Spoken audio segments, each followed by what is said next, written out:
no handshake at the end of the ABC News presidential debate. Welcome back to special coverage, simulcast here on Bloomberg TV and radio. I'm Kaylee Lyons alongside Joe Matthew in Washington. We all just witnessed together more than 90 minutes of debate between Vice President Kamala Harris and former President Donald Trump, in which a range of issues were covered, from the economy and the border to abortion and foreign policy. There was a great deal of policy focus in this debate tonight, Joe, though we did see attacks, frankly, coming from both sides against each other. Yeah, we should note, for our viewers and listeners, they did go into overtime. That was a debate scheduled to end roughly 5 minutes earlier than it did. By the time they got the second commercial break in and closing statements, that is where we were here.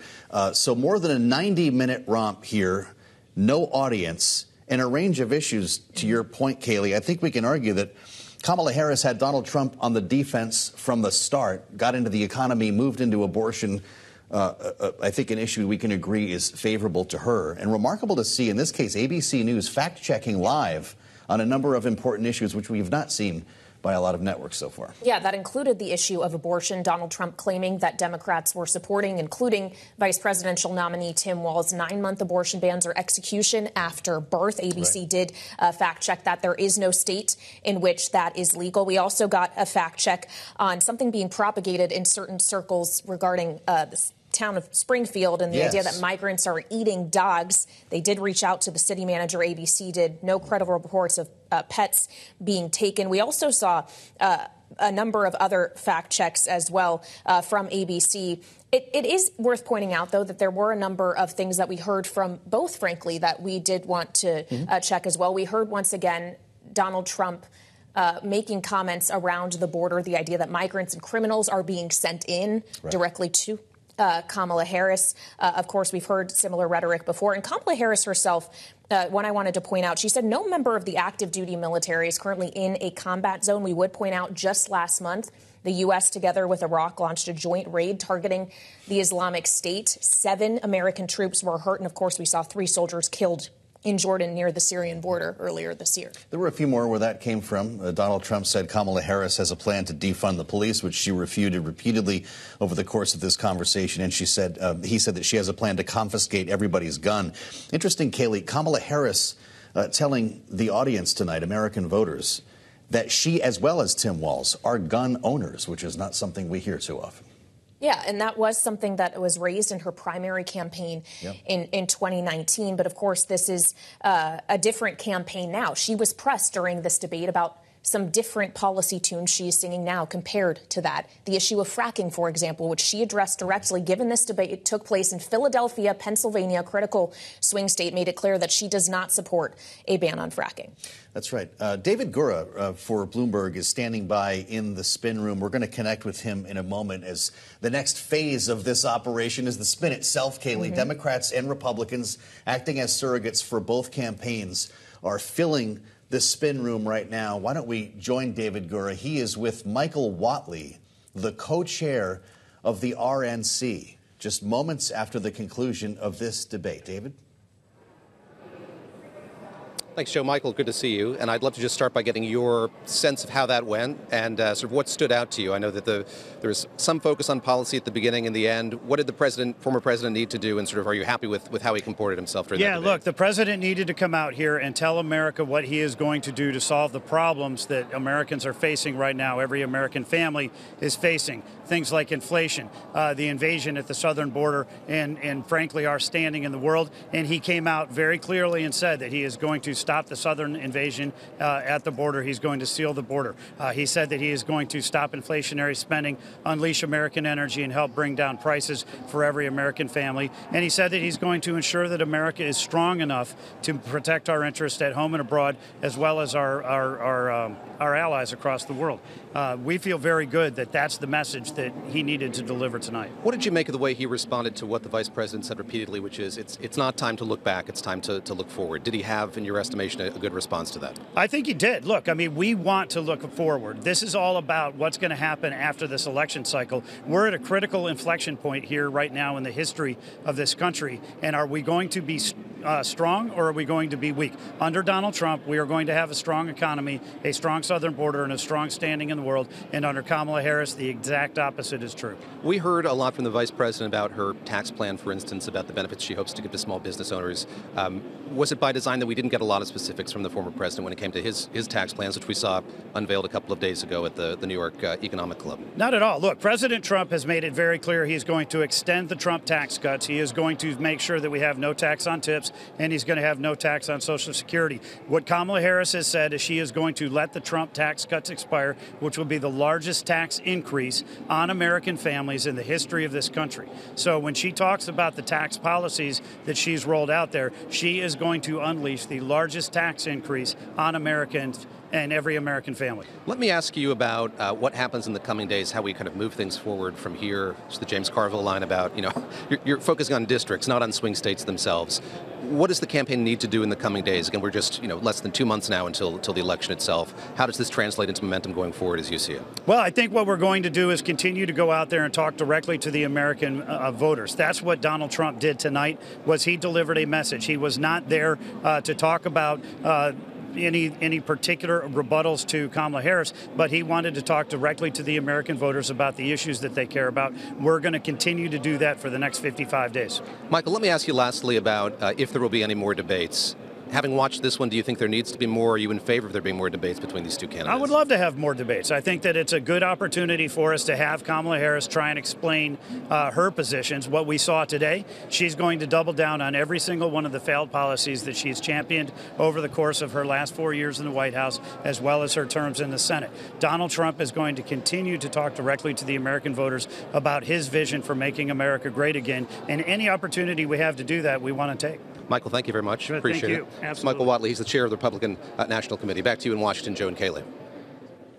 All right, Bloomberg's David Gura with co-chair of the RNC, Michael Whatley, on the spin room floor in Philadelphia. Thank you so much. As we now have the Harris campaign as well talking about another debate. They say the vice president is ready, Joe, for a second debate. I guess we'll all have to stay tuned to see if we actually do see that in October. There is an October 1st debate scheduled between the vice presidential nominees. A good reminder. So maybe a couple of weeks after that, we could find ourselves here again in prime time. Brian Fallon from the Harris campaign tweeting, "That was fun. Let's do it again in October." And based on what we just heard from Mr. Whatley, sounds like that might happen. Yeah, of course, the market will be watching, as it was watching this debate tonight. Shirley, you're already starting to see movement in the predicted betting odds of the outcome of this election. Over the course of the debate, the line was going higher for Vice President Harris and lower for Donald Trump. Right now, predicted showing 56% odds of a Harris victory, 48% odds of a Trump one. That has widened over the course of the last several hours. And of course, with us for the last several hours, watching this debate here on Bloomberg TV and radio as we simulcast it in real time, Rick Davis, Stone Court Capital partner, and Jeannie Sheehan Zaino, political science professor at Iona University and senior democracy fellow at the Center for the Study of the Presidency and Congress, our signature political panel. Rick, if you just look at the odds I was mentioning, it seems that there is a feeling that Kamala Harris won this debate, that it may make it more likely that she wins. Yeah, I think if you put it in the context of who was going after swing voters, those folks in suburbs, mostly women, or the, white working class, especially males, elderly in the Rust Belt states, then you could hear her actually reach out to them and talk to them. Clearly what Trump's strategy was tonight was to fire up the base. He talked to his own voters. He didn't talk to, anybody who would be considered an independent or swing voter in his rhetoric. And so maybe that was the strategy, and I think they both pursued their strategy in an effective way. I would say most of the moments I'm, sort of following from this debate were how strong Kamala Harris was on national security. She used Donald Trump's own former cabinet members as a wedge to show his weakness in this category, which I thought was an interesting turnabout. And Donald Trump unwillingness to say that he would veto a national abortion ban, which we have not seen up until this point in time. So there was a little bit of news made, and I think this will go down as a very, very helpful debate for the American people to judge two very different views of America. Some people wanted more details on policy proposals tonight. I'm not sure they got a lot of them. But one of the biggest questions facing Kamala Harris tonight was, Is she competent? Did she project competency for people who didn't know a lot about her? You know, I think she did. I don't think Kamala Harris had a moment which is going to say go viral, which we sort of look for in this day and age. But she projected strength. She projected competence. She certainly is knowledgeable. And, you know, I'm thinking to the end of the debate, Donald Trump's line, why didn't she do it? That's where his team wanted him to start the debate. He waited until the last, what were we on, minute 110 by then, to do that when people are tuning out. Had he started there, he would have had a better night. But he had a tough night because he didn't start there. She was in control. She put him on the offensive. I mean, she put him on the defensive, rather, many times throughout the debate. And he didn't seem to find his footing until the very end. And I think if we think about moments that define a debate, one thing that will define this debate will be him talking about illegal immigrants eating pets, something that has clearly been he went there. Something that was debunked before the debate started. It's fact-checked. It's obviously not true. But that's what he went to as opposed to where his team wanted him to go. Issues, economy, immigration, and the idea that she's in office right now, she could be doing all these things. So I think it was a wasted opportunity for Donald Trump, and I think she did what she needed to do to show American people, particularly in those swing states, that she has the competence and the ability and the strength and the know-how to do this job. And it did seem the vice president was able to successfully go Donald Trump into responding to her directly a few times, including when she raised his rallies. You will see during the course of his rallies, he talks about fictional characters like Hannibal Lecter. He will talk about windmills cause cancer. And what you will also notice is that people start leaving his rallies early out of exhaustion and boredom. She said people start leaving. People don't go to her rallies. There's no reason to go. And the people that do go, she's bussing them in and paying them to be there.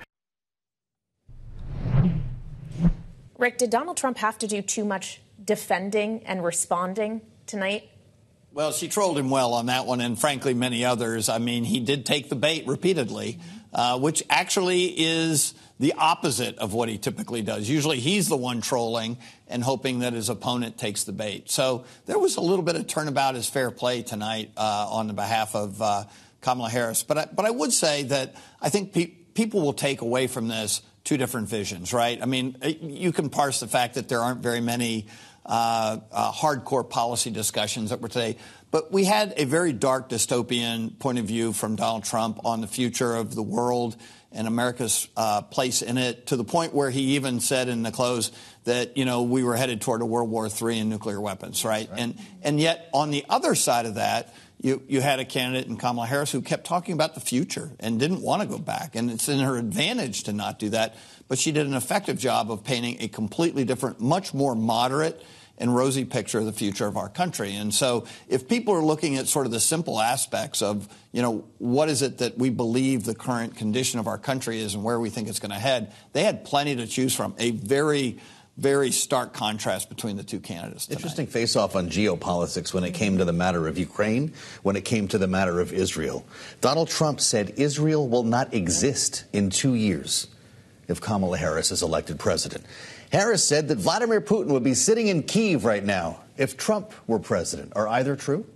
No. I mean, both of those are not true. And you know, I think that Kamala Harris did an effective job in terms of responding on that Israel point. But the reality is, in both cases, what we heard from them on these geopolitical issues were, you know, these sort of broad statements where you didn't get any meat. You know, Kamala Harris, how are you going to end this war in Israel? She said, we're going to keep working on it. There was no end. Donald Trump, what are you going to do about Ukraine? it wouldn't have happened if I was there. So I didn't feel either one of them gave really satisfactory policy responses in either of those situations. Yeah, Donald Trump would not answer definitively if he wanted Ukraine to win the war, just said that he wants the war. A couple of times on that. That might be one of the biggest pieces of news to come out of this debate. Yep, just wants the war to end, he says. We want to go back now to the spin room floor in Philadelphia, where we find Bloomberg's David Gura together with the Democratic governor of North Carolina, Roy Cooper. David? Yes, the governor of my home state, North Carolina, Governor Cooper, thank you very much. And I heard you before this debate talking about the need for Vice President Harris to really emphasize economic issues. And we saw that at the beginning of the debate and the end as well. Your reaction to what you saw and the degree to which there was engagement on the topic of the economy in specific. She was very strong. She looked presidential tonight, and I think she showed to the American people how she will be a president for all Americans, and that it's time to turn the page on Donald Trump. She put him on the defensive on pretty much every issue. She has a detailed plan on the economy. He doesn't. She believes in protecting women's reproductive freedom. He couldn't even answer the question about what he would do about a national abortion ban and started babbling about student loans twice. On immigration, he never explained why he killed the strongest immigration bill of a generation. And on foreign policy, I thought she was very strong in showing how many of his former military advisors and foreign policy advisors don't believe he's capable of being president, how he cozies up to dictators and that they can bend him to their will with favoritism and with flattery.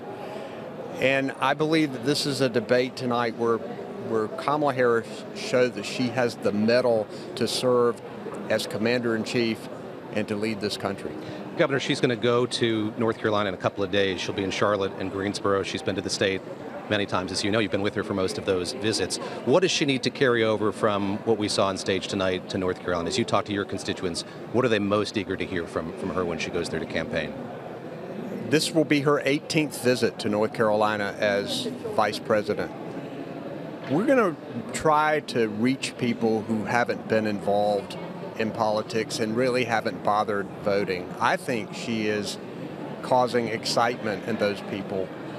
The way she responded to Donald Trump's assertion about her race, about how we need to pull together as a people and concentrate on things that bring us together instead of divide us, I think that was a very strong moment for her. I also think Donald Trump was incoherent and unhinged and obviously very angry because he deserved to be defensive about all of these issues. Let me ask you lastly what it's going to take for Democrats to carry North Carolina. There's been a lot of talk about the purpling of the state for so long now. Stepping back, yes, to look at the presidential election, but others, what's it going to take to get Democrats a win here in a couple months? Well, I could say more votes, but obviously this is going to be a binary race. It's Donald Trump versus Kamala Harris, but it's really for the heart and soul of our country. It's about character. I believe the people of North Carolina will see through Donald Trump. Yes, North Carolina voted for him in 2020, but it was the closest win that Donald Trump had, only 1.3%. I believe that when you think about the plan that Kamala Harris has and the chaos that was caused by Donald Trump during those 4 years, I think the choice is clear. And we know that if Kamala Harris wins North Carolina, she is the next president of the United States. Governor, thank you very much. A pleasure. It's Roy Cooper of the state of North Carolina. Back to you guys in Washington, Joan Kaylee. All right, David Gura, with great work from the floor of the spin room. We thank you reporting for Bloomberg on this important debate night. Thank you, David. With some final thoughts now from our signature panel. Rick Davis and Jeannie Shanzano are with us, our signature panel on an important night. But, Kaylee, I feel like we need to talk about something that's just crossed the Instagram. Yeah. This is maybe the most important potential endorsement of the cycle. Taylor Swift says she will be casting her vote for Kamala Harris and Tim Walz in the 2024 presidential election because she fights for the rights and causes she believes a warrior needs to champion them. She also says she's done her research and made her choice. Your research is all yours to do. She signs it, Joe. Taylor Swift, childless cat lady. And it is a picture of her a lot of with cat her cat. memes around there today. A lot of talk about pets. Rick, is this a big deal or not? Yeah, no, this is a big deal. She obviously has an enormous following. I can't imagine a better thing to hit the spin room just moments after the debate ended than a massive endorsement like this. Culturally puts her in the middle of the mainstream America. I think that I was just going to say, now we've seen the debate. It's all about the spin post-debate. And I think this is like a nuclear bomb for spin. What does this mean? In our 30 seconds remaining. In our 30 seconds remaining, you know, this is a big deal, and it has been a pet night. So Taylor Swift ends it with a cat lady comment, and the Swifties are happy. And she has enormous pull. This is not what he wanted to hear tonight, you know. This is, you know, he was worried about what might happen in this regard. He talked about wanting her endorsement, and she went the other way. So this is the Taylor Swift Kid Rock campaign now, Kaylee, apparently. I guess. It happened before our eyes. Rick Davis, Gigi Shanzano, thank you for being with us. You've been watching special coverage of the ABC News presidential debate simulcast on Bloomberg TV and radio.